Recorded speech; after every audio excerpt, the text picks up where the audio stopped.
Right, now we've got to move on with this. It's a mobile phone. And it's also an internet, and it's an address book, and it's a camera. And if it's possible to do this, then I wonder, is it possible to turn a Range Rover into a sports car? Now, obviously, it's very difficult when you've got a bunch of hippies chained to the production line, but that hasn't stopped Land Rover from trying. This is what they've come up with, the Range Rover Sport.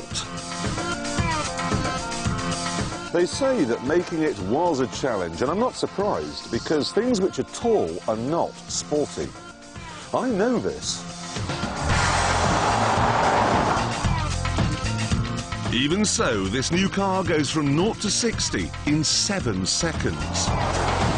And it has so much power that the top speed has had to be pegged at 140 to stop the tyres bursting. And what's more, Land Rover say it's not just fast in a straight line. They say that thanks to some fancy new anti-roll bars, it can also handle the bends. They're right, it does. The steering's sharp, the brakes are massive, it doesn't roll too much. Bump and then a bend, and it just takes it all in its stride. It's very, very good, this. It's really very, very good. I'd say it was even more nimble than a Porsche Cayenne Turbo, and more comfortable, and more economical. Probably do 12 miles to the gallon, if you're careful.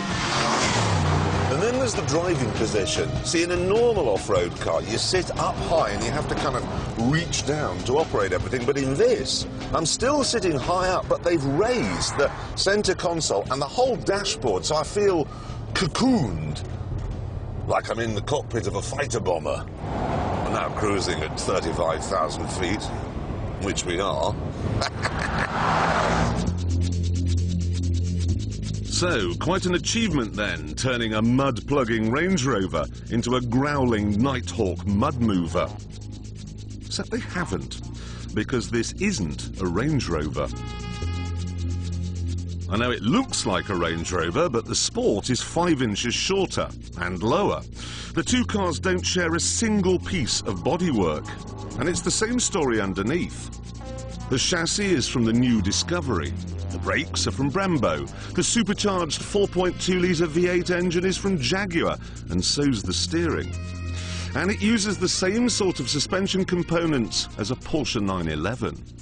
Sounds great, but there are some drawbacks. If that pulled up outside your house, you'd think, oh no, a drug dealer is here. And then there are some of the details. I mean, the radiator grille, for example, looks like the sort of towel rail that would be bought by the left back for Cheshire United.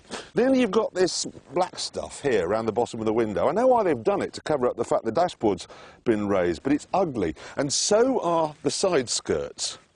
But the worst thing of all is the tailgate, because on a proper Range Rover, it splits like that. On this one, you can either open the rear window for no reason that I can think of, or you can open the whole tailgate. Fine, but you're at a point-to-point, okay? Without a flappy bit down here, where do you sit? Of course, the Sport is cheaper than a proper Range Rover. You can have one with a turbo diesel V6 for £34,000, which is almost cheaper than a horse. But I'm sorry, you can't have this car with a diesel engine. It'd be like saying, well, I won't go to Stringfellows tonight, I'll get my mum to give me a lap dance. She's a woman? Yeah, but... You have to have this £59,000 supercharged V8 because, taste and tailgate aside, it really does seem to have all the bases covered. It's a high-riding fat boy hot hatch, a satellite-guided stereo with 20-inch rim. It's also a 140-mile-an-hour mobile phone, it's a living room, it's got a fridge, and I'm fairly sure that somewhere in here there's a tool for getting the stones out of horses' hooves. It seems to do everything.